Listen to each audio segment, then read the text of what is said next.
What's going on, everybody? Welcome in the Vikings Now by Chat Sports. My name is Patrick Siepman, and welcome in to our post-game reaction where the Minnesota Vikings beat the Green Bay Packers 27-25 and improved the 14-2 on the season. And you know what that sets up next week in Detroit versus the Lions, not only for the NFC North title, but for the number one seed in the NFC. But let's dive into this game here. So the Vikings got a little close late. You know, if I was wearing a heart rate monitor, it definitely spiked at the end of that game. But still, I thought this was a pretty dominating performance for the Vikings. I mean, you almost outgained them by about 200 yards, had 9 more first downs. Packers actually shockingly 8 of 14 on third downs. Penalties about dead even. Time of possession in favor of the Vikings. But if I have to give one game ball, I probably should have given this guy a game ball damn near every game this season. Sam Darnold, 33 of 43. A career-high 377 passing yards, 3 touchdowns, had that one bad interception. But the thing I love most about that, he had that terrible pick. What did he do on the next drive? 5 of 5, walked his team down the field, and made this a 27-10 game. But Sam Darnold, we'll dive into him more here. We'll also talk about the best non-quarterback in the National Football League, Justin Jefferson as well. But, hey, if you guys are fired up, 14-2. I'm trying not to get emotional right now. I said on the live show we're saving the tears for the Super Bowl, but it is truly a special season. So if you guys are fired up about it, hit that thumbs up icon. I mean, your Minnesota Vikings are 14-2. What a time to be alive. So if you guys are hyped about the win, hit that thumbs up button. All right, let's start off with the man of the hour, the man who put this team on his back for another week in a row, Sam Darnold. I mean, he did it last week in Seattle, down 24-20, game-winning drive, found Justin Jefferson on a deep bomb to the left side of the field. And yet again today, he was unbelievable. And the thing that, a take out there that really drives me crazy is like, oh, Darnold's got everything set up for him. He's got the weapons. He's got the offensive line. He's got the run game. That just really is not the truth. The Vikings have not been able to run the football over the past month, and you weren't able to run the football today. I thought the offensive line played great, but you had no run game going against a very hot Packers defense, and you were still able to drop 27. And if if Will Reichard knocks home 2 kicks, which is also a little bit of a concern, you would have dropped 33 points on a very good Packers defense with no run game, and it was all because of Sam Darnold, Kevin O'Connell, and this guy right here, Justin Jefferson. He had a nasty one-handed catch at the end of the game that got negated because of a penalty. But, the amount of attention this guy has on every given play and just the catches he has every single week. And it's like, I'm looking at this stat line right now, 8 receptions, 92 yards, off game. Not his best game of the year. Not even close to one of his best games of the year. And that speaks to the standard he set for himself and what we expect out of him being the best non-quarterback, not just the best receiver in the National Football League.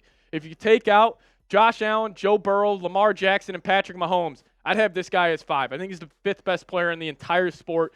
What he does on every single week, man. And I think if I had to power rank what are the biggest reasons why the Vikings are 14-2, number 1, I'm going front office head coach Kwesi and Kevin O'Connell. Number 2, I'm going Justin Jefferson. And then probably number 3, I'm going Sam Darnold as well. But also shout out to Speedy Naylor, man. Wide receiver 3. What a game that was. I hate doing this, but I am going to pat myself on the back here. I said in my preview video, I expect a deep shot to Naylor, and he's going to find the end zone, and he had that as the first touchdown of the game. Jefferson got all the attention. They took the deep shot over the top on the post, and he was great, man. He also had some big-time catches, like big-time third downs. He found that soft spot of his own, sat down right there, got north and south, and he had 5 receptions, 81 yards. This is your 4th option behind Jefferson, Addison, and Hockenson, and he just went for 81 yards. Truly special stuff from the man out of Michigan State, 6th-round pick. And then Jordan Addison, it's another standard game for him. Again, 6 receptions, 69 yards. I'm not blown away by this because he's been doing it every single game for the past 2 months. I remember the whole free 3 thing where he posts on his Instagram story like, hey, pretty much get me the damn football. And once the Vikings started getting him the football, this offense has exploded. And I think this is one of the hottest teams in the league with the combination of really just the head coach, quarterback, and weapons. That is your kind of special sauce and what has made this offense so elite this season. And then Hockenson didn't have a catch in the second half, but in the first half, he was the whole offense with him and Naylor. 5 receptions, 68 yards. He was fantastic as well. And, just really, credit to the locker room, credit to just the culture that is built within this organization, and it starts at the top. All the credit to the players. They're the ones go out there on the football field. They're making plays. But if you guys don't think the Wilfs, Kwesi, Kevin O'Connell, I mean, they're the biggest reason for this 14-win season, because you start looking at other teams like, I mean, the Bears, they're a disaster of an organization. Like the Raiders, the Giants, all these teams are just terrible within the walls of their own facilities. But here in Minnesota, it's special. And I'll tell you what's going to be special. Probably going to be Sunday Night Football. The Minnesota Vikings are traveling to Detroit to take on the Lions. Week 18, NFC North title on the line. The number 1 seed in the NFC on the line. Let me know who you got. Type V for the Vikings. Type L for the Lions. I better see 1,000 Vs in the comments section because I can't wait for it. But we'll dive into the defense here because we've got to give them a lot of love. But first off, I want to give a massive shout out to today's presenting sponsor, and that is PrizePicks. If you guys download the PrizePicks app today, plug in that promo code CLNS. You guys will get $50 instantly after you play your first $5 lineup. Download the app today. Use code CLNS. Get $50 instantly after you play your first $5 lineup. But what is PrizePicks? PrizePicks is the best place to get real money sports action. With over 10 million members and billions of dollars in awarded winnings, PrizePicks has made daily fantasy sports accessible to all. You just pick more or less on at least 2 players for a shot to win up to 1,000 times your cash. Run your game all season long on PrizePicks. And unfortunately, my lineup did not end up cashing today, but I hit Hawkinson, more than 50 receiving yards. Darnold obviously had 34 completions. He was awesome. But Jordan Love didn't give me an interception. But, hey, since I got that $50 instantly because I plugged in promo code CLNS after I made my first $5 lineup, they hooked it up with $50 instantly. So check them out. Download the app today. Use code CLNS. Get $50 instantly after you play your first $5 lineup. But massive shout out to PrizePicks for sponsoring today's edition of Vikings Now by Chat Sports. PrizePicks. Run your game. Link for that in the comments section and description of today's show. All right, massive credit to the defense here. Obviously Packers got a lot of, momentum late, and they were able to move the ball. But for majority of this game, I mean, it felt like I said it over and over again. Jordan Love, he's at 60 yards. Jordan Love's at 70 yards. Did some damage there in the fourth quarter, but they just never let him get comfortable. He was always under pressure. I thought Brian Flores did a great job when he did decide to bring the heat. It came in big-time spots, and everything just felt like it was perfectly timed. Like they called the play. It was the perfect time to call that play.